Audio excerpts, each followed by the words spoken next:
the Armed Forces provides amazing training. I think about veterans as people who have already figured out how to serve. My military skills have been essential.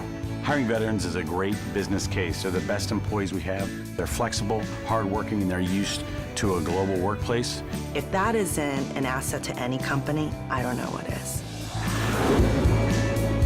Hiring America, the award-winning television job fair for American veterans. Connecting you with companies who know your value. Learn about employers who are actively hiring today and organizations that support veterans. Your future success starts right here on Hiring America. Hiring America, produced in partnership with DAV, fulfilling our promises to the men and women who served. Welcome to Hiring America, the television series that helps military veterans find jobs and transition into meaningful careers. I'm Lauren Wonko. Today you're going to hear from companies that are actively recruiting veterans and from organizations who serve the military community. We're also speaking with veterans like you who have made successful transitions into the civilian workforce. We'll connect you to job openings and give you the information to get you the job you deserve. Join the conversation. Follow Hiring America on Instagram, Facebook, Twitter, and YouTube.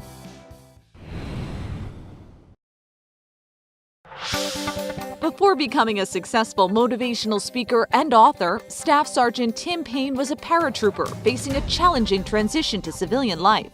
But a surprise gift from a veterans organization gave him the foundation he needed to share his story and inspire others. I joined the military right after 9/11. I graduated high school August 2001. Early next month, bam, 9/11 happened. I had a plan to go to school. I wanted to write stories and make movies, but I was like, you know what, I'm going to go fight for our country instead.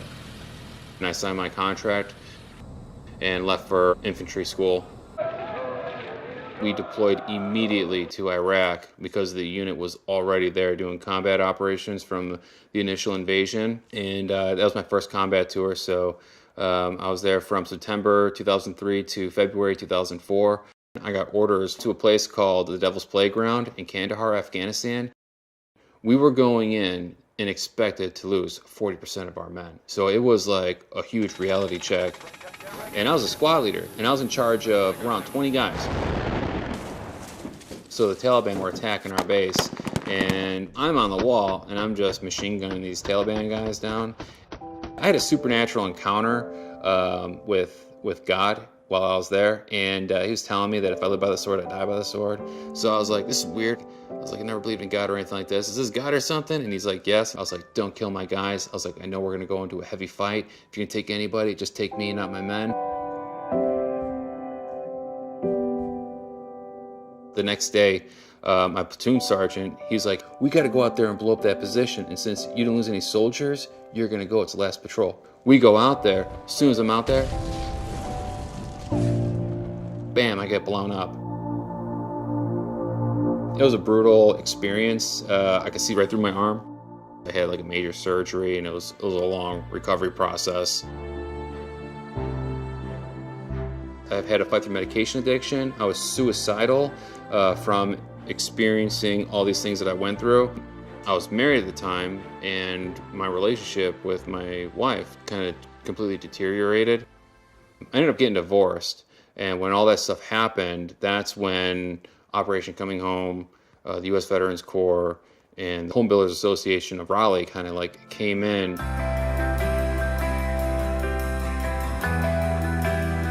The U.S. Veterans Corps, we do hands-on, tangible missions. Food, toys, house is as simple how we say it. So our housing program is Operation Coming Home. We were the guys that were doing a lot of the other projects you've seen on a national level, like Extreme Makeover and Habitat for years. And we asked the question, why aren't we doing it for our own people?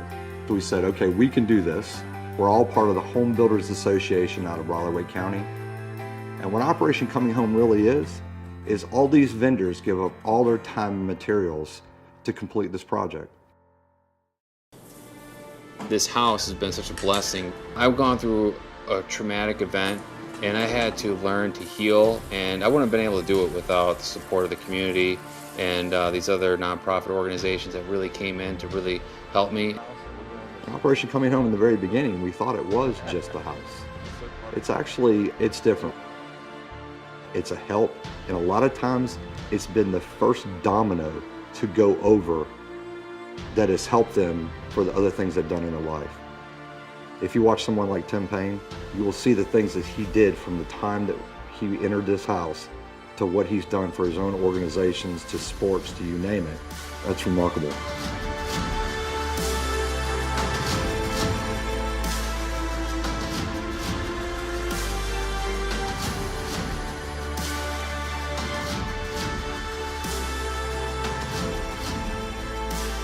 We live by 7 core Army values, principles that I live by in the military for my soldiers: loyalty, duty, respect, self-service, honor, integrity, and personal courage. It's pretty inspiring to go and share these lessons, but I also talk about God, and a lot of people don't really want to hear that stuff, but I just kind of have to cover all basis points, because when I first got injured, the doctors were like, hey, look, if you really want to heal, it's the mind, it's the body, and it's the spirit. It was like 3 things that all kind of work together to really push someone forward.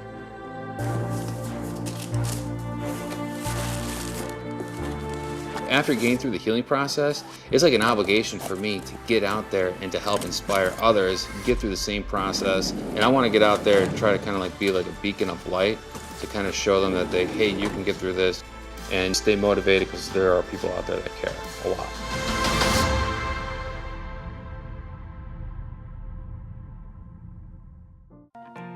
We are a corps of military veterans performing hands-on community service with a mission deployment attitude. We have 3 main programs. Operation Coming Home provides homes for troops that were injured in combat operations. Our Rescue Rug program provides food for U.S. military and families in need. And Toys for Little Troops provides toys to the children of low income and deployed. If you would like to find out more about how you can help our veteran families in need, contact us at myuspc.com.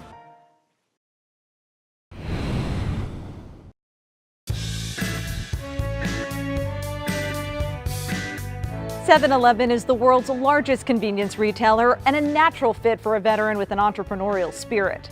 With military-friendly hiring practices, a charitable mission to support military families in their communities, and a robust veterans franchise program, consider 7-Eleven for your next career.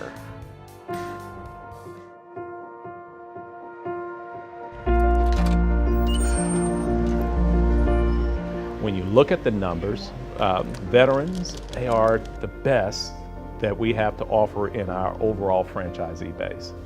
They know how to work with teams. They know how to coach and develop talent.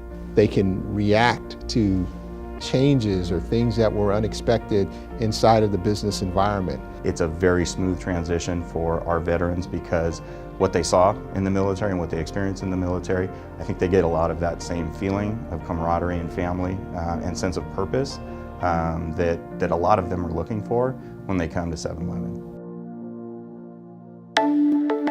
Franchising is a special type of entrepreneurship. A franchisee, they own their business, but a franchisor provides a well-developed, well-designed business system for them to operate. There's 63,000 7-Elevens all across the globe. In the United States, we've got nearly 9,000 7-Eleven stores. Almost 90% of those are franchised. And so that's a lot of stores, so we have a lot of buying power that make being a franchisee inside of the 7-Eleven system pretty attractive opportunity. We've got a fantastic example of veterans who have franchised with 7-Eleven.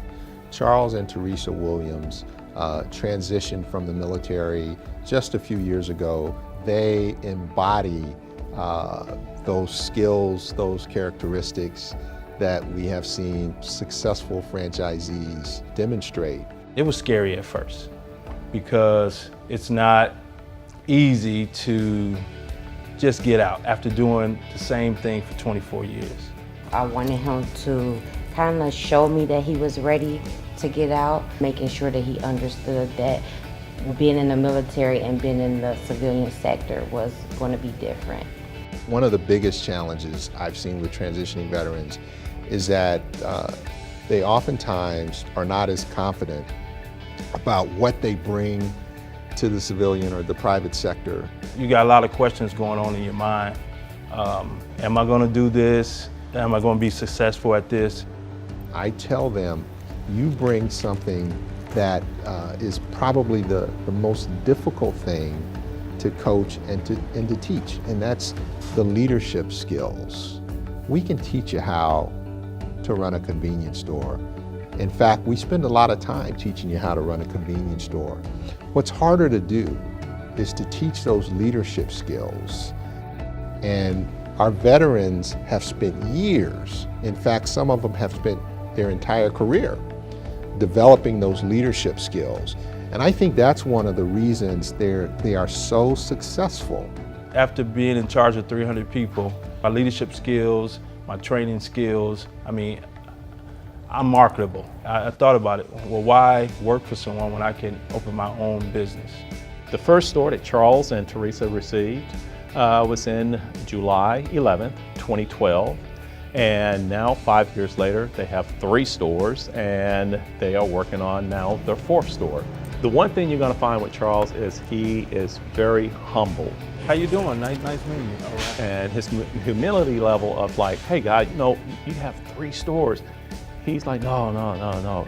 These aren't my stores. These are my community stores. These are my neighborhood stores. These are my customer stores. Yeah. Our stores are surrounded by Fort Hood, so we get a lot of soldiers in the morning that come in for coffee. It's kind of like I'm still serving, taking care of them in the morning, coming in, making sure they get that, the hot coffee in the morning. Or most of them sit down, they come in. If they have any problems, and it's happened, come in and talk to me about some things, and I could probably give them some advice on some stuff prior to them going to work. The more engaged a franchisee is inside of their community, the more successful their business is likely to be.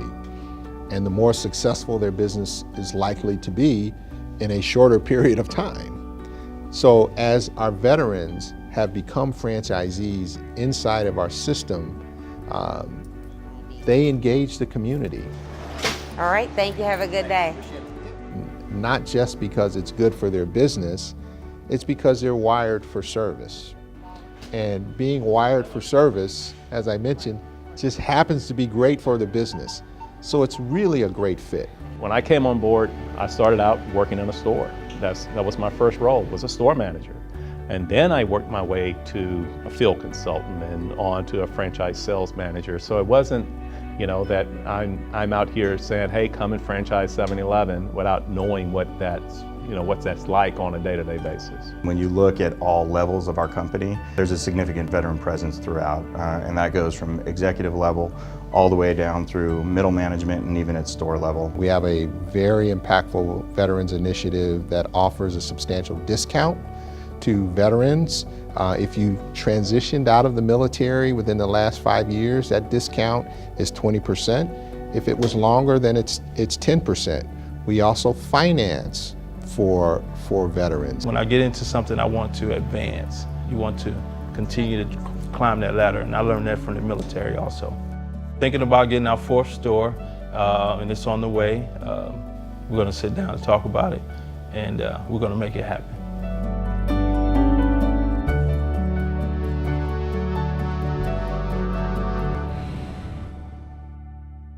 I am a veteran, and my victory was finding the strength to be a champion. I am a veteran. My victory is having a job I can be proud of. America's veterans are on their most important tour, the tour of their lives. My victory was finishing my education.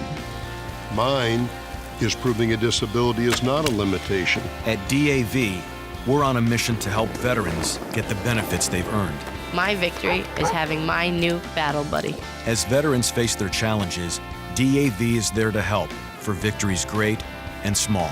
I'm a veteran, and my victory is getting the help I needed to put my life back together. DAV offers veterans of all generations a lifetime of support. I'm a veteran. My victory is being there for my family. When America's veterans win, we all win.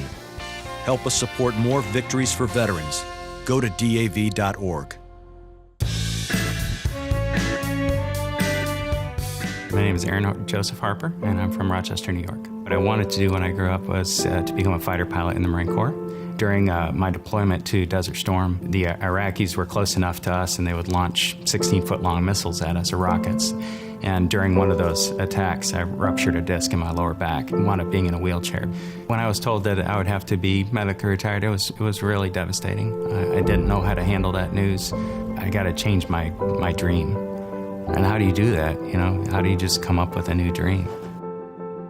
About 5 years ago, Carolina's healthcare system didn't have a veteran strategy. I got tasked with trying to figure out how to put this in place for this massive healthcare system. We had to determine what were our shortcomings, and one of our shortcomings was not having the ability to translate skills. The first thing I told them was, you need to hire an NCO, a non-commissioned officer, because if you want to build something and execute on something, it is the non-commissioned officer in the military setting that actually does the work. Ultimately ended up hiring Aaron Harper, a Marine Corps NCO. What I do for Carolina's healthcare system, I'm the manager of Military and Veterans Affairs. Our job is to help you bridge that military experience and then use it to your advantage into the civilian corporate sector.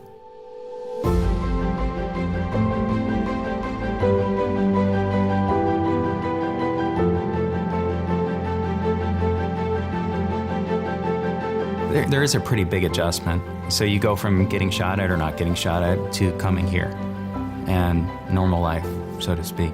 We're providing that hope. Here's the next chapter. Aaron knows the culture of Carolina's healthcare system, and he's able to find those intersections for the veteran and for Carolina's healthcare system. For Marine Corps, you'd say logistics. Here we say materials management. So a lot of it's just translating the word. What else did you do as an officer? Were you in charge of people? Did you have a budget? Let's take those skills too. Let's make sure that this is a whole packet, because we can certainly use your skills. We just got to get a rewrite on it. I met Sergeant Ben Breckheimer in 2006 when we were deployed. We were in Baghdad together. He was a surgical technician. I was an orthopedic trauma surgeon, so we worked together. September 13th, 2009, my very first IED took me out of the fight.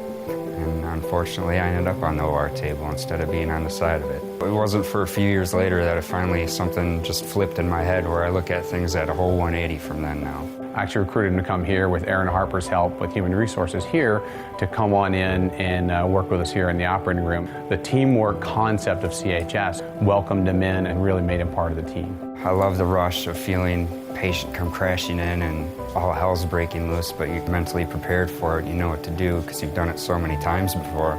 So it's good to give back and feel like I have a mission again or a purpose.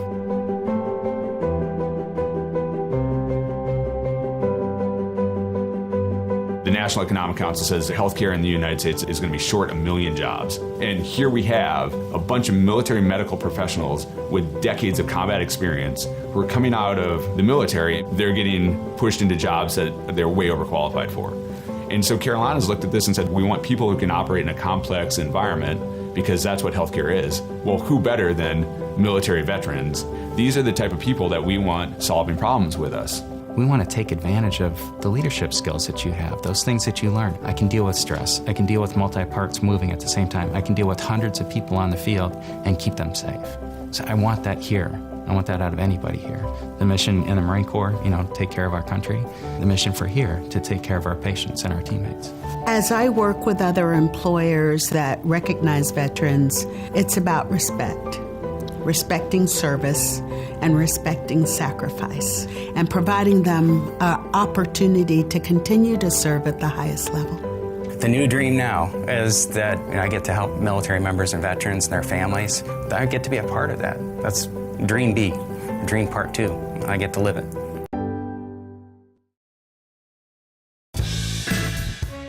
Thanks for watching. Remember that you can always find this episode and others on our YouTube channel.